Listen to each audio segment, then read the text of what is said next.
Dear students, a very warm welcome to all of you in my today's lecture of company law. In today's lecture, we will discuss upon the topic definition, features, advantages and disadvantages of debentures. यानी कि आज के lecture में हम debenture के topic को discuss करेंगे।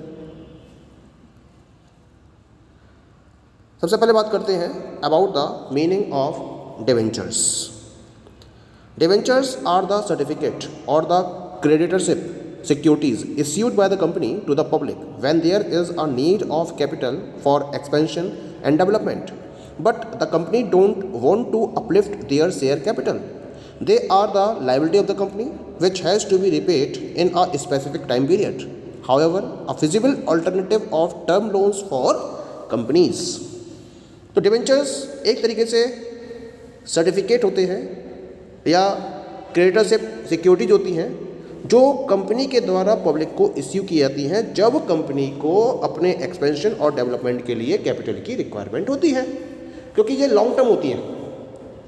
ये लॉन्ग टर्म सिक्योरिटीज होती हैं जिनको कंपनी के द्वारा रेज किया जाता है।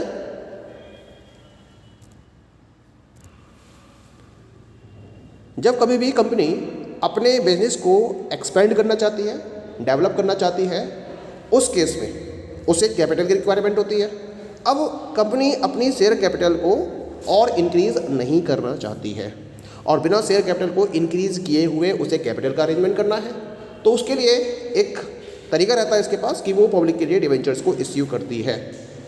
ये एक तरीके से कंपनी के लिए लायबिलिटी होते हैं जिन्हें कंपनी को एक स्पेसिफिक टाइम पीरियड के बाद रीपे भी करना होता है। एक तरीके से टर्म लोन्स का एक अल्टरनेटिव है debentures. Now we will discuss some of the definitions of debentures. According to section 230, debentures includes debenture stock, bonds or any other instrument of a company evidencing a debt, whether constituting a change on the asset of the company or not. यानी कि एक तरीके से जो debentures हैं वो debenture stock, bonds या किसी भी ऐसे इंस्ट्रूमेंट को डिफाइन करते हैं जो कंपनी पर डेट को एविडेंस कर रहा हो सकता है कि इस डेट की वजह से कंपनी के एसेट्स पर चार्ज कॉन्स्टिट्यूट किया जा भी सकता है और नहीं भी किया जा सकता है। तो ऐसे डिवेंचर स्टॉक, बॉन्ड्स या इंस्ट्रूमेंट्स को हम डिवेंचर का नाम देते हैं।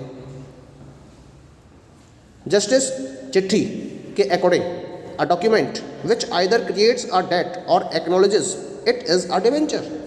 कोई भी वो पर्टिकुलर डॉक्यूमेंट जो डेट या फिर एक्नॉलेजेस को क्रिएट कर रहा है उसे हम डिवेंचर का नाम देते हैं।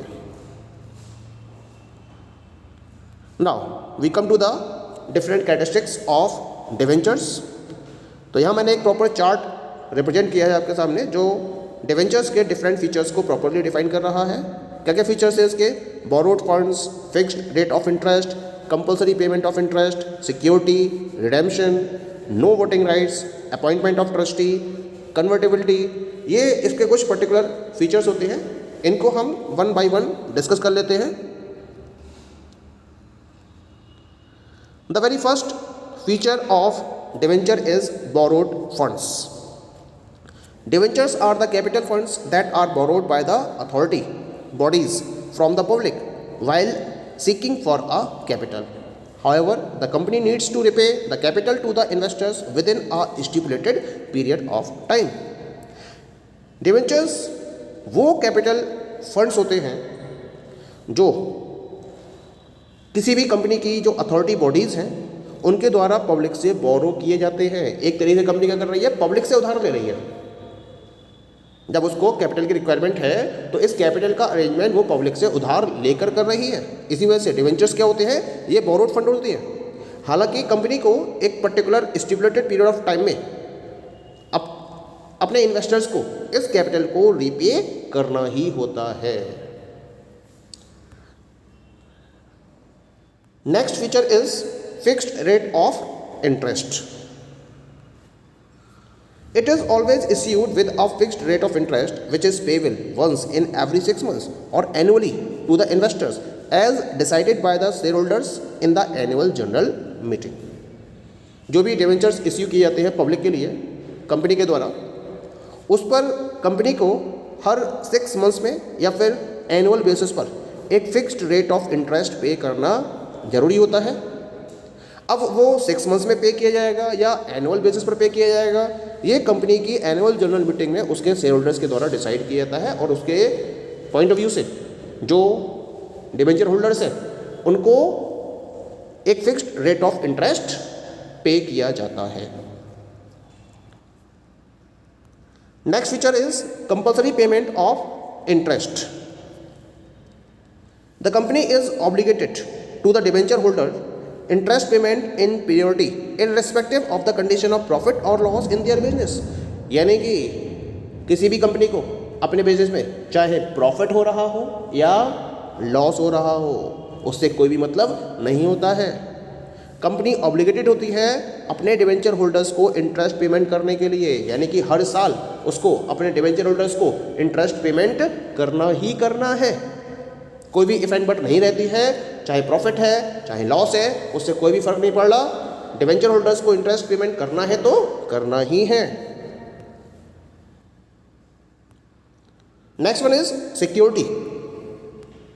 Debentures can be secured against the assets of the companies even if the company becomes insolvent. Debenture holders will get their money by selling the assets of the company. यानी कि जो डिबेंचर्स होते हैं वो सिक्योर्ड डिबेंचर्स भी होते हैं। Company secured debentures को भी इश्यू करती है और सिक्योर्ड डिबेंचर्स के केस में जो कंपनी है वो अपनी असेट्स के अगेंस्ट में इन डिबेंचर्स को सिक्योर्ड कर देती है। यानी कि इसका मतलब क्या हुआ कि अगर कंपनी इंसॉल्वेंट हो भी जाती है तो जो डिबेंचर होल्डर्स हैं उनको अपना पैसा वापस मिल जाता है। किस तरीके से? कंपनी की असेट्स को सील करने के बाद। तो जिन पर्टिकुलर असेट्स के अगेंस्ट डिबेंचर्स को इश्यू किया गया है उन असेट्स को सेल करके डिबेंचर होल्डर्स के पैसे को उन्हें रीपे कर दिया जाता है। तो एक तरह से सिक्योरिटी भी रहती है डिबेंचर होल्डर्स के लिए। Next one is the redemption. Redemption of debenture implies paying back of the sum to the debenture holders against the issued debentures as mentioned in the company's prospectus on the completion of a fixed period of time or date at par, premium or discount.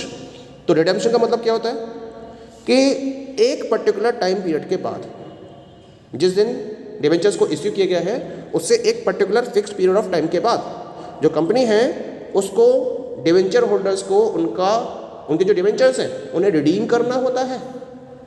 यानी कि जो उसका amount है जो public से लिया है उसको उन्हें रीपे करना होता है विद इंटरेस्ट। अब ये जो रीपेमेंट किया जाएगा वो पार, प्रीमियम या डिस्काउंटेड रेट पर हो सकता है, लेकिन जिस डेट पर प्रॉमिस किया है कंपनी ने उसी डेट पर उनको ये पर्टिकुलर डिबेंचर्स रिडीम करने होते हैं। यानी कि उसका पेमेंट, रीपेमेंट करना होता है to the debenture holders. Next one is the no voting rights.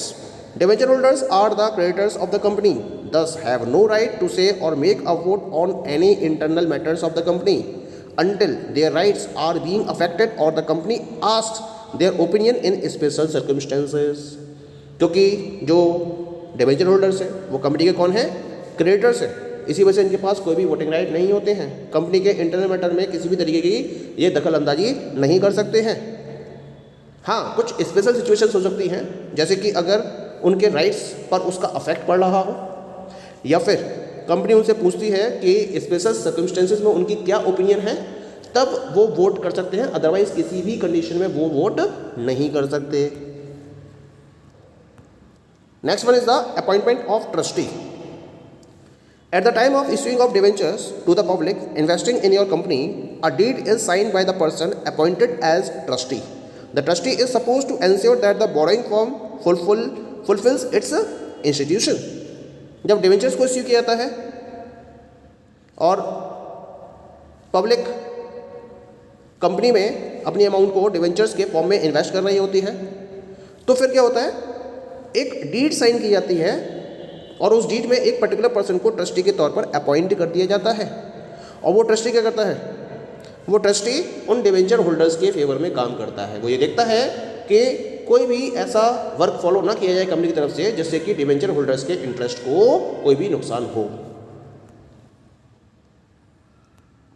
Next one is the convertibility. Company convertible debentures को भी इश्यू कर सकती है, यानी कि कंपनी के पास डिवेंचर्स में एक कन्वर्टेबिलिटी का भी ऑप्शन रहता है। क्या मतलब होता है कन्वर्टेबिलिटी का?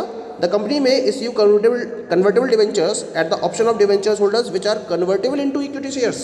यानी कि एक पर्टिकुलर टाइम के बाद ये जो कन्वर्टेबल डिवेंचर्स हैं वो इक्विटी शेयर्स में कन्वर्ट हो जाते हैं, तो हम इनको कन्वर्टेबल डिवेंचर्स का नाम देते हैं। तो कंपनी के हिसाब से कन्वर्टेबल डिवेंचर्स भी इश्यू किए जा सकते हैं। Now we come to the different advantages of debentures. ये तो बात हो गई डिवेंचर्स के फीचर्स की, कैरेक्टरिस्टिक्स की। अब हम इनके कुछ एडवांटेजेस की बात करेंगे। The very first advantage is the company without giving ownership rights can raise long term funds. सबसे बड़ा फायदा क्या है कि उसे कोई भी ओनरशिप राइट नहीं देना है और बिना ओनरशिप राइट दिए हुए ही कंपनी लॉन्ग टर्म फंड्स को रेज कर सकती है। पहला तो ये फायदा हुआ कंपनी को। दूसरा फायदा है जो इंटरेस्ट अमाउंट पेड की जाती है डिवेंचर्स पर वो कांस्टेंट रहती है, चाहे कंपनी के प्रॉफिट में कोई भी फ्लक्चुएशन क्यों ना आए। कंपनी का प्रॉफिट चाहे ज़्यादा हो चाहे कम हो, लेकिन कंपनी को डिवेंचर्स पर एक कांस्टेंट रेट से इंटरेस्ट को पे करना होता है। जब लिक्विडेशन का टाइम आता है कंपनी का, तो उस समय जो डिवेंचर होल्डर्स हैं they are on the top priority to claim on the assets of the company. तो सबसे पहले कंपनी को उनके डिवेंचर होल्डर्स का पैसा वापस करना होता है, तो सबसे टॉप लेवल पर आते हैं। यानी कंपनी के असेट्स को सेल करके सबसे पहले पैसा किसका वापस किया जाएगा? डिवेंचर होल्डर्स का। नेक्स्ट एडवांटेज क्या है इसका? Debentures are less risky than shares from an investors point of view, as investing in debentures is the safest option of investment though it will always give a profit in return. Debentures shares के comparison में कम risky होते हैं अगर मैं investor के point of view से study करूँ इसको, तो क्योंकि डिवेंचर में आपने पैसा इन्वेस्ट किया, आपको एक कांस्टेंट रेट ऑफ इंटरेस्ट है, इंटरेस्ट पेमेंट मिलता रहेगा और आपको हमेशा रिटर्न मिलेगा ही मिलेगा, चाहे कंपनी को प्रॉफिट हो या लॉस हो, इससे कोई मतलब नहीं है, आपको प्रॉफिट मिलना ही मिलना है। तो इसी वजह से जो डिवेंचर्स हैं वो कम रिस्की होते हैं और इनमें इन्वेस्टमेंट करना मोर प्रॉफिटेबल रहता है in comparison of shares. Now we come to the disadvantages of debentures. क्या क्या इनके डिसएडवांटेजेस हैं? The very first disadvantage is they are the creators of the company thus don't have any voting rights in the matters of the company. क्योंकि ये कौन है? Company के creators, इसी वजह से इनके पास कोई भी वोटिंग राइट नहीं होता है। सबसे पहला तो ये डिसएडवांटेज होता है डिवेंचर्स का। लेकिन अगर शेयर्स परचेज कर लेता है कोई पर्टिकुलर पर्सन तो शेयर होल्डर बन जाता है, उसके पास वोटिंग राइट क्रिएट हो जाता है, लेकिन डिवेंचर होल्डर्स के पास कोई भी वोटिंग राइट नहीं होता है। सेकंड क्या है इसके अंदर? Interest on debenture is fully taxable on the companies income. यानी कि जो इंटरेस्ट पे कर रही है कंपनी डिवेंचर होल्डर्स को उनके डिवेंचर्स पर, उस पर उन्हें टैक्स पे करना पड़ता है। ये फुल्ली टैक्सेबल होते हैं, टैक्स एग्जेम्प्टेड नहीं होती हैं, इन पर प्रॉपर्ली टैक्स पे करना ही होता है डिवेंचर होल्डर्स को। नेक्स्ट है इट बिकम्स चैलेंजिंग टू पे debenture capital when the company faces crisis like depression. अब डिप्रेशन कंडीशन आ गई मान लीजिए मार्केट के अंदर, कंडीशन तो है कि चाहे कंपनी को प्रॉफिट हो या लॉस हो, कंपनी को डिवेंचर होल्डर्स को उनका इंटरेस्ट पेमेंट पे करना ही करना होता है। लेकिन अगर डिप्रेशन की सिचुएशन आ जाती है, इकोनॉमिक क्राइसिस में आ गई, तो उस क्राइसिस की सिचुएशन में जो कंपनी है वो किसी भी कंडीशन में डिवेंचर होल्डर्स को उनका इंटरेस्ट पेमेंट पे नहीं कर पाती है। तो एक तरीके से चैलेंज बन जाता है कंपनी के लिए, और यही इसका एक डिसएडवांटेज बन जाता है। Next one is the it increases the cost of capital because of brokerage commissions. तो कॉस्ट ऑफ कैपिटल तो बढ़ेगी बढ़ेगी, क्योंकि जो आपने डिवेंचर्स इश्यू किए हैं मार्केट में, आपको इस पर इंटरेस्ट भी देना होता है, ब्रोकरेज भी देनी होती है, कमीशंस भी देना होता है। तो इसी वजह से कंपनी की कॉस्ट ऑफ कैपिटल बढ़ती चली जाती है। So these all are the different disadvantages of debentures. Okay, thank you.